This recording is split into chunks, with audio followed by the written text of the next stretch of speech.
Hi, my name's Rob Barber of Rob Barber's Bodyboard School and Bodyboard Holidays, and I'm here to talk to you today about how to make paddling out a bit easier, because it is the least fun part of bodyboarding. Okay, so what we want to do is reduce the amount of paddling that you have to do, maximise the amount of wave riding that you do, use all your energy for riding waves rather than trying to paddle out to get to them. Okay, so there's a few little tips I want to give you. First of all, the main tip that lots of people miss, because they jump out of their car or they arrive at the beach and then they look at the waves and they just bolt straight in there.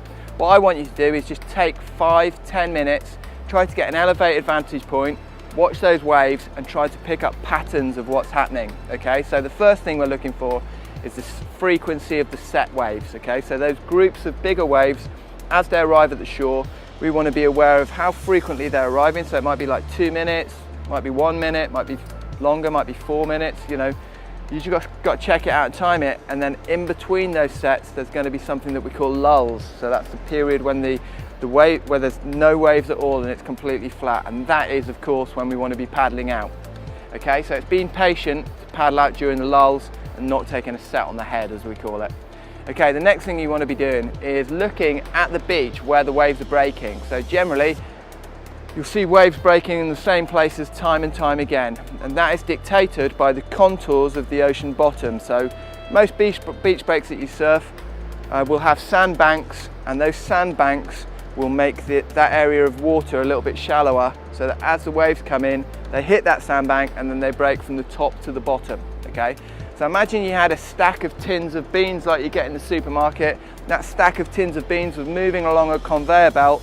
If there was a lump in that conveyor belt, that stack would fall over from top to bottom. That's exactly like a wave moving in along the continental shelf, hitting a sandbank, and it topples it over from the top to the bottom. Okay, so we want to surf, we want to actually go bodyboarding and ride those waves where those sandbanks are, but we don't want to paddle out there. Okay, we want to paddle out either up to the right or down to the left, so that we're not getting those waves breaking on our head all the time.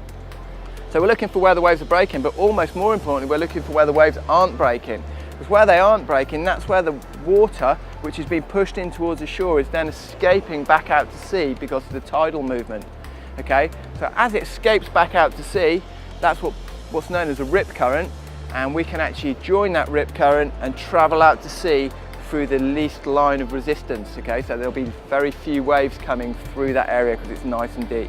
Lifeguards call that area a gully, a hole, or like I said, a rip current. Okay, so we're looking for that area. It's not particularly dangerous as long as you're aware of it and you can paddle across that current to escape it if needs be. It's actually our friend. Okay, the next thing you need to be aware of are wind, okay, and the effect that that has on the surface water. So if we've got a cross-shore wind blowing from right to left down the beach, that will mean that as soon as you enter the water, you start drifting in that direction. So enter the water accordingly to make sure that you're not going to get swept down the beach into an area that you don't want to be in. The next thing you want to look at is where the other bodyboarders and surfers are riding. Okay, they'll generally be where the waves are at their best, you'd expect. Okay, but are there other peaks where they're not riding, where you can go out there and get uncrowded waves to yourself? That's something lots of bodyboarders that I speak to would prefer to sort of ride a peak that's maybe not quite as good but has nobody on it. So it's a decision to make by checking the waves, and all these things need to be going through your head as you're stood taking that 10 minutes preparing for your wave riding. Okay, final thing that you need to be aware of is your actual physical ability to get out through the waves and not tiring yourself out. Okay, so it's all about using this thing here, your brain. Okay, what you want to do is walk out to chest depth water in your fins, so walking out backwards, getting to chest depth water, and then waiting and being patient. Okay, wait for a lull. When there's a nice lull, when it goes nice and calm, then jump on your bodyboard, paddle out as quickly as you can.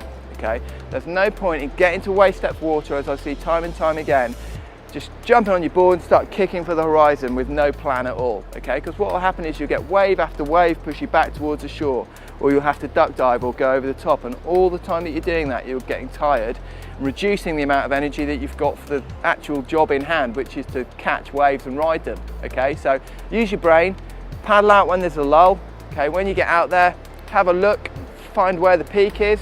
Hopefully when you've been watching from above or when you've been checking the waves, you've located that peak, and if you've really thought about it, you will have lined that peak up with a stationary marker on the beach, so that when you're in the water you can paddle out and line up with that blue building or line up with that car park sign and be right in front of where you think the waves are breaking, and lo and behold, when the sets come, you should be in the right place to get that perfect set wave and have the really good session. So yeah, I hope that's been useful. Drop us a line if you've got any bodyboarding queries at all, and we look forward to catching some waves with you soon.